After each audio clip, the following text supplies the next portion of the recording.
ಕರ್ನಾಟಕ ರಾಜ್ಯ PhD scholar association legal adviser ಆಗಿರ್ತಕ್ಕಂಥ ನಾನು ಹಾಗೂ ನಮ್ಮ ಗೌರವಾಧ್ಯಕ್ಷರಾಗಿರ್ತಕ್ಕಂಥ ರವಿ ಮಣ್ಣೋಟರ್ ಹಾಗೂ ನಮ್ಮ ಕರ್ನಾಟಕ ಸಂಶೋಧನಾ ವಿದ್ಯಾರ್ಥಿಗಳ ಸಂಘದ ರಾಜ್ಯ ಅಧ್ಯಕ್ಷರಾಗಿರ್ತಕ್ಕಂಥ ಶ್ರೀ ಸಚಿನ್ ಕುರಾಡೆ ಅವರು ನಾವೆಲ್ಲ ಒಡನಾಡಿಗಳು ಹೋರಾಟಗಾರರು PhD ಸ್ಕಾಲರ್ಗಳು ರಾಜ್ಯದ ಸರ್ಕಾರಿ ವಿಶ್ವವಿದ್ಯಾಲಯಗಳಿರ್ತಕ್ಕಂಥ ರಾಜ್ಯದಲ್ಲಿ 35ಕ್ಕೂ ಹೆಚ್ಚು ಸರ್ಕಾರಿ ವಿಶ್ವವಿದ್ಯಾಲಯಗಳು ಇವೆ ಇವತ್ತು. ಆದ್ರೆ SC ST GM OBC ಗಳ ಫೀಯನ್ನು ಏಕೈಕ ಹೆಚ್ಚಳ ಮಾಡಿದ್ದಾರೆ. ಯಾಕಂದ್ರೆ ಕರ್ನಾಟಕ ರಾಜ್ಯದಲ್ಲಿ ಕರ್ನಾಟಕ ಸ್ಟೇಟ್ ಯೂನಿವರ್ಸಿಟಿ ಆಕ್ಟ್ 2000 ಕಾಯ್ದೆ ಇದೆ. ಆ ಕಾಯ್ದೆ ಯಾವುದೋ ಒಂದು ಪಾರದರ್ಶಕ ಆಗ್ತಾ ಇಲ್ಲ. ಆಮೇಲೆ ವಿಶ್ವವಿದ್ಯಾಲಯಗಳಲ್ಲಿ ವಿದ್ಯಾರ್ಥಿಗಳ ಹಕ್ಕುಗಳನ್ನು ಕೂಡ ಮೊಟಕು ಮಾಡ್ತಾ ಇದ್ದಾರೆ.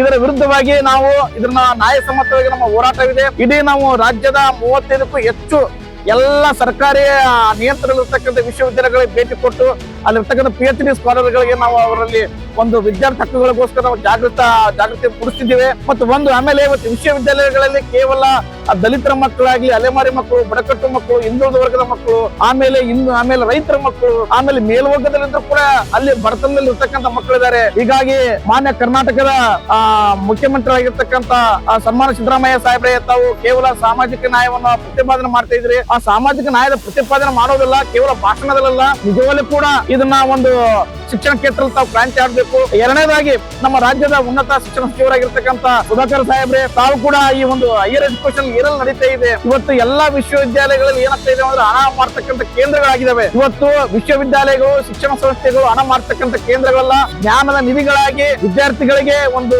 ಮುಂದಿನ ಭವಿಷ್ಯಕ್ಕಾಗಿ ಕೌಶಲ್ಯಗಳನ್ನ ಅಭಿವೃದ್ಧಿ ಪಡಿಸ್ತಕ್ಕಂಥ ಒಂದು ಇದು ನಿಧಿ ಆಗ್ಬೇಕಂತ ದುರಂತ ಅಂದ್ರೆ ಇವತ್ತು ಮನಿ ಮೇಕಿಂಗ್ ಮಿಷನ್ ಆಗಿದ್ದಾವೆ. ಇದ್ರ ಬಗ್ಗೆ ನಾವೆಲ್ಲ ಹೋರಾಟ ಮಾಡ್ತಾ ಇದ್ದೀವಿ. ಮಾನ್ಯ ಸಮಾಜ ಕಲ್ಯಾಣ ಮಂತ್ರಿಯರೇ ತಾವು ಕಳೆದ ಬಾರಿ ಕೇವಲ ಸಂವಿಧಾನವನ್ನ ಭಾಷಣ ಮಾಡಿದ್ರೆ ಅಥವಾ ಪೂರ್ವ ಪೀಠಿಕೆ ಹೋದ್ರೆ ಸಾಲು ಸ್ವಾಮಿ, ದಲಿತರ ಮಕ್ಕಳಿಗೆ, ಅಲೆಮಾರಿ ಮಕ್ಕಳಿಗೆ, ಬಡಕಟ್ಟು ಮಕ್ಕಳಿಗೆ, ಹಿಂದುಳಿದ ವರ್ಗದ ಮಕ್ಕಳಿಗೆ ಇಲ್ಲಿ ಶಿಕ್ಷಣ ಕೇಂದ್ರ ಶಿಕ್ಷಣ ಪಡೆಯುವಾಗಾದ್ರೂ ಫೀ ಕಡಿಮೆ ಆಗ್ಬೇಕು. ಅದ್ರ ಬಗ್ಗೆ ತಾವು ಕ್ಯಾಬಿನೆಟ್ ಅಲ್ಲಿ ಧ್ವನಿ ಎತ್ತಿ